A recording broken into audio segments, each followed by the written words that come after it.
Hello, আসসালামু আলাইকুম। কেমন আছেন বন্ধুরা? আশা করি সবাই অনেক ভালো আছেন।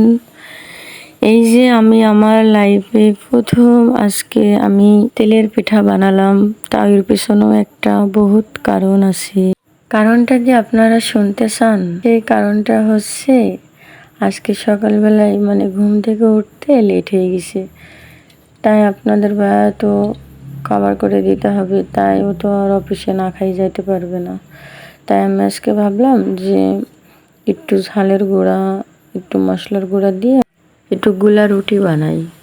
গোলা রুটি 2টা বানাইছি, ওকে দিয়ে দিয়েছি। তারপরে ভাবলাম, হঠাৎ করে মনে হলো যে বাসায় তো গুড় আছে, ওর ভিতরে দিয়ে দিয়ে যদি একটু ঘুটে যদি তেলের পিঠা বানানো যায় কেমন হয়, তাহলে পিয়াও খাওয়াতে পারবে। তাই যেমন কথা তেমনই কাজ, তাই করে ফেলছিলাম আমি খুব তাড়াতাড়ি। আর বাবু সামলাতে যাই আমি অনেকটাই, সম্পূর্ণ ভিডিও করতে পারি না। টুকটুক সব কিছু যাই কাজ করি না কেন, অল্প অল্প করে কাটিং করে নিয়ে একটা ব্লগ বানাই আর কি। একটা ব্লগ জাস্ট 2 থেকে 3 মিনিট কিংবা 5 মিনিট। এটাই কি সংসারে কাজ বলেন? আপনারা তো সবাই জানেন, এইগুলা যারা করে তারাই জানে। যখন আমি ভিডিও বানাতাম না, তখন ভাবতাম কেবল তরকারি আঁকাই দিলেই হয়ে যায়। এখন বুঝি যে কত কিছু ঝামেলা। ওই যে এগুলো রান্না করার পরে এই যে খিচুড়ি রান্না করব, সকালে খুব তাড়াহুড়া করছি, আজকে সহজে রান্না করব। রাত্রে ভয়েস ওভার দিতে গেলে শুধু হাই ওঠে, কি যে করবো। আর হাই উঠলে যে ভয়েস ওভারটা কতবার যে কাটিং করা লাগে, আর এক্সট্রা তো অনেক টাইম নষ্ট হয়। আমি ভয়েস ওভার দিতে দিতে পাশের রুমে গেছি, আর বাবু ঘুম থেকে উঠে দেখতে পাইনি, ওরে কান্না করছে। অনেক থামায়ও থামছে না। তারপর ভাবলাম ভয়টাই পেল কিনা। যাই হোক, এই যে আসলে সংসারে সারাদিন কাজ করি। মেয়েদের জীবনটাই এমন, শুধু আমার না, প্রত্যেকটা মেয়েরই এমন একই অবস্থা। এখন তো যুগটা তো অন্যরকম হয়ে গেছে। এখন শেষের যুগ, মানুষের প্রতি মায়া দয়া উঠে গেছে যার যার তার।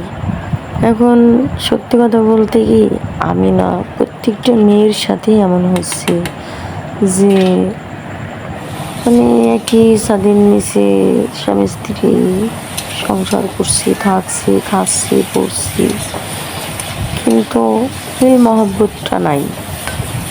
আগেকার মানুষের ফ্যান ভাত খাই, ডাল ভাত খাইও কিন্তু অনেক মহব্বত ছিল, কিন্তু এখনকার আর মহব্বত নাই।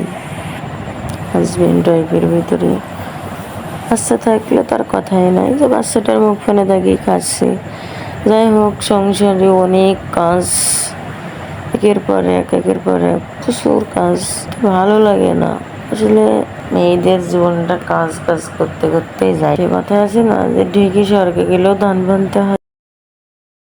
তো মেয়েদের যেখানে কাজ করি খাইতে হয়, ওটা তো কোনো কথা না রে। যেগুলো রান্না হচ্ছে না, এগুলো হচ্ছে কাউন্সের চাল রান্না করা হচ্ছে। যাই হোক, বক করতে পর্যন্ত আপনারা একটু ভালোবাসা দিয়েন। আপনাদের ভালোবাসা ছাড়া তো আর উপরে ওঠা যাবে না আমার সোনা পাখি ভাই ও বোনেরা।